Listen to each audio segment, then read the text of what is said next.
Hello YouTube, my name is Isabella and today we're going to be doing some more 5-star predictions.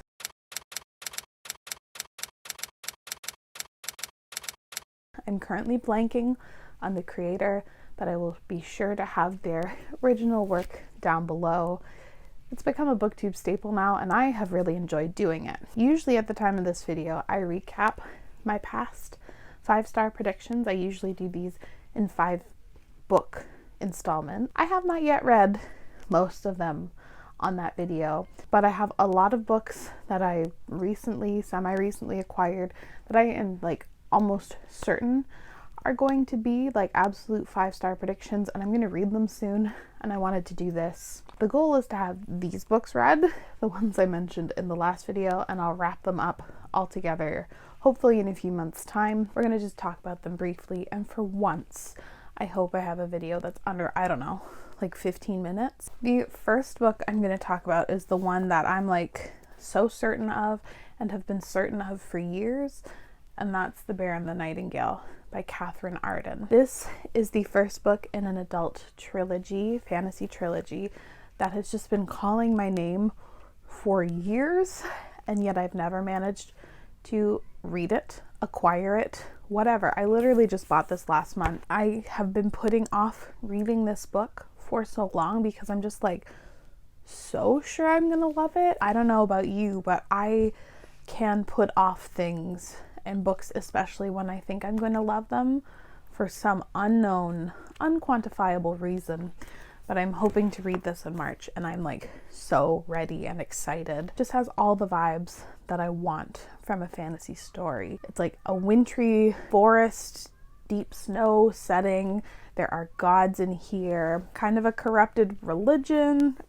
I'm excited. There's supposed to be a phenomenal romance in here, and it's just checking off all the boxes, and I think I'm absolutely going to love this book. If I don't, I'll be heartbroken because it's been like years in the making at this point. Especially with SFF and any sort of speculative fiction, I know a lot more what I like in those genres because I just read them more, so I usually can suss out and vibe what I think I'm going to give 5 stars. And another book I think I'm going to love is Ring Shout by Peter Jelly Clark. This takes place right after The Birth of a Nation, that terrible, horribly racist film in which actual monsters are bred from hate, and the worst monsters are Ku Kluxes, and they're like determined to kill, I believe, all non-white people.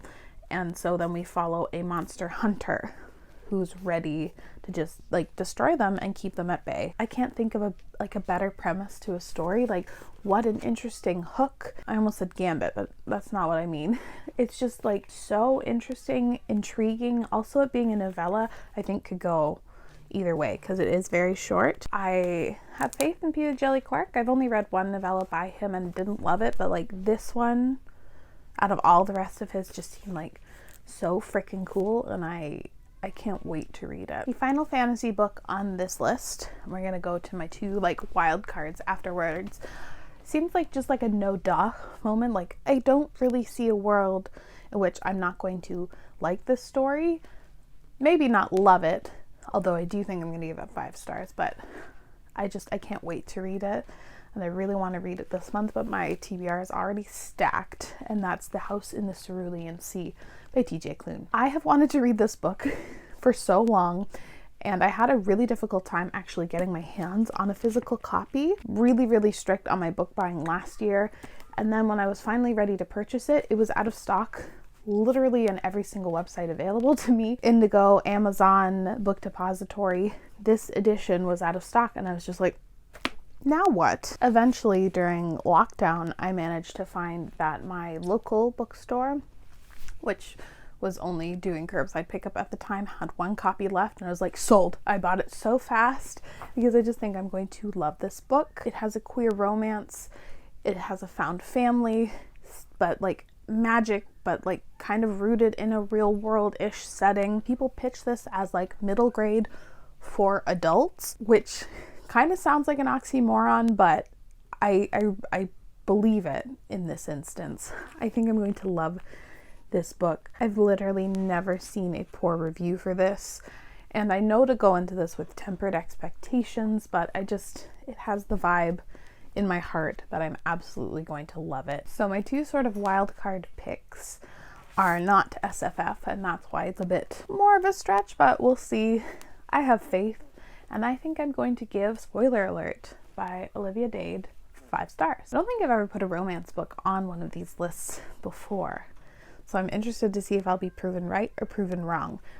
I'm still new-ish to the romance genre, and I haven't given out many 5 stars. I'm stingy with my 5 stars in general, and especially if something's not SFF, it's more unlikely to be a 5 star, but I do think I'm going to love this.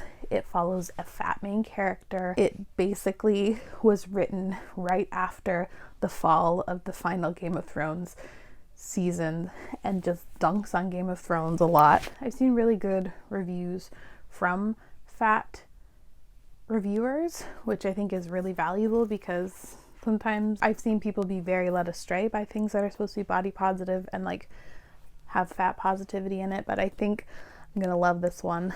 It sounds cute.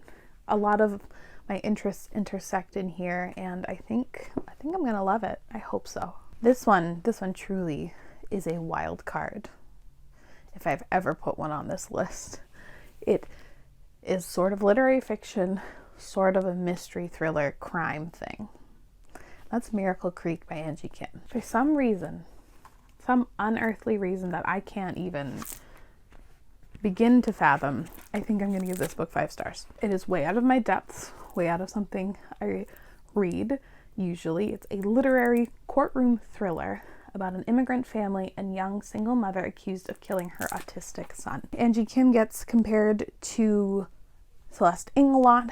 I've seen a lot of people who have read this mention it sort of as a hidden gem, especially when it first came out. I think more people obviously have read it now, but again, I need to stop undercutting what I'm saying. I have to read it in 2021 anyway, because I put it on my TBR for the year, and I think I'm gonna love it. So hopefully this was a very short video just discussing a couple books I'm really looking forward to. Let me know down in the comments below some of your like upcoming 5-star predictions or books you're really anticipating. But as always, thank you so much for watching. I really appreciate it, and I'll see you again soon. Bye!